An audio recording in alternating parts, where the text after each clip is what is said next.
सुनो जी, मैं ना अपने कमरे में जा रही हूँ, थोड़ी देर आराम करूंगी तो मुझे अच्छा लगेगा। हाँ जय जी, एक सेकंड रुकिए, मुझे ना ऊपर जाना है। हाँ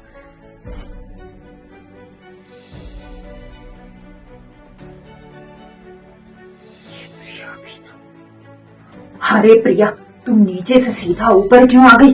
पता है घर के सभी लोग कितने नाराज है तुमसे। क्यों जी, क्या हो गया? मैंने तो कुछ नहीं किया, मैं सीधा अपने कमरे में आ गई। अरे प्रिया, क्या तुम क्या अंधी हो? तुम्हें कुछ दिखाई नहीं देता? जब तुम सीढ़ियाँ चढ़ रही थी तुम्हें दिखाई नहीं दिया? मेरा बड़ा भाई झाड़ू लगा रहा था सीढ़ियों पर, तुम्हें वहीं रुकना चाहिए था और तुम्हें कहना चाहिए था, जेठ जी आप झाड़ू क्यों लगा रहे हैं? झाड़ू मुझे दीजिए, आप जाकर आराम कीजिए। अरे तुमने ऐसा नहीं कहा, तुम सीधे सीधे ऊपर आ गई अपने कमरे में। पता है घर के सभी सदस्य तुमसे कितना नाराज है। अरे यही वजह है। जी इसमें क्या हो गया? हम दोनों तो पहले से हॉस्पिटल गए थे ना, और जब घर वापस आए तो जेठ जी पहले से ही झाड़ू लगा रहे थे, इसमें बुरा मानने की क्या बात है? अरे तुम इस घर की बहू हो, तुम्हारे होते हुए मेरा बड़ा भाई घर में झाड़ू लगाए, ये उन्हें शोभा नहीं देता। अरे जब तुम घर में आ ही गई थी तुम ये उन्हें कह देती कि जेठ जी झाड़ू मुझे दे दो, मैं झाड़ू लगा देती हूँ, आप जाकर आराम करो, मेरे होते हुए आपको झाड़ू लगाने की जरूरत नहीं है।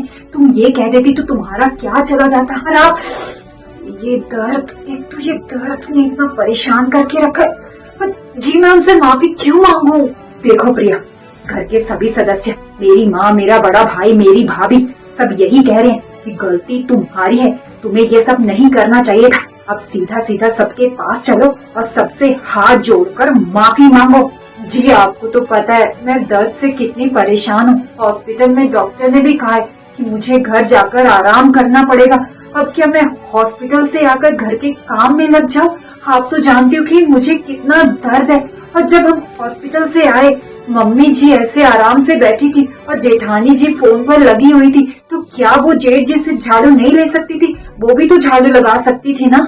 हम मेरे साथ चलो और घर के सभी सदस्यों से माफी मांगो। मेरी माँ, मेरा बड़ा भाई, मेरी भाभी जैसा बोलती है तुम्हें वैसा ही करना पड़ेगा। अब चलो मेरे साथ। बड़े भाई तो वो आपके भी थे ना, आप उनसे कहते कि भैया झाड़ू मुझे दे दो, मैं झाड़ू लगा देता हूँ, बहस मत करो। मेरी माँ, मेरा भाई, मेरी भाभी जैसा कहते हैं ना वैसा करो। अब चलो मेरे साथ और उनसे हाथ जोड़कर माफी मांगो। अब आगे मैं एक शब्द नहीं सुनूंगा। अब इनसे लड़ूंगी तो छोटी सी बात का इतना बड़ा बतंगड़ बन जाएगा। माफी मांग लेती हूँ।